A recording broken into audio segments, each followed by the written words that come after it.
which includes Port Harcourt, Enugu, Makurdi, all the way to Yola, and of course to Maiduguri, passing through Plateau State and some parts of Nasarawa State.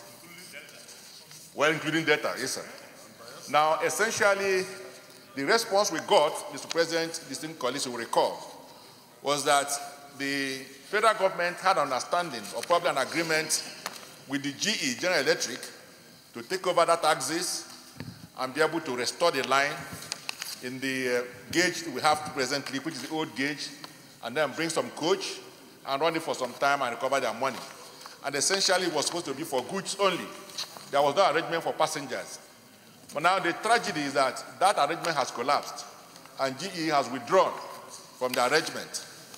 Now, we recall, sir, that when we granted the permission for government to raise loan from China to develop the western axis running from Lagos to Kano, it was also in the understanding that once that approval is secured, the federal government will also engage with the Chinese authorities to also secure loan to deal with eastern axis running from Port Harcourt to Maiduguri. Today, the story has changed.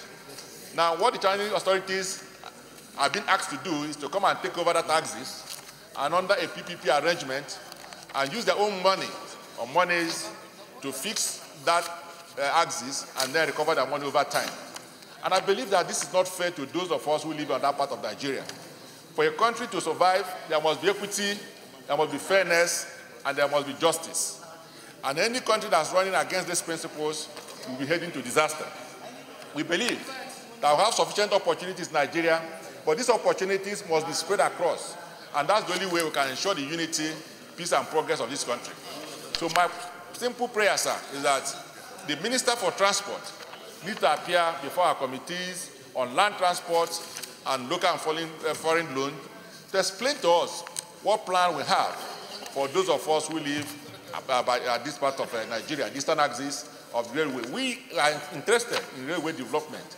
We want to commend the federal government for showing interest in railway development in Nigeria, but it is important that that interest must be spread across all parts of Nigeria so that we all have still a sense of belonging. So I'll make this plea on behalf of myself and those of us who live in the eastern axis of Nigeria to ensure that the railway development is spread across all parts of Nigeria. I so move.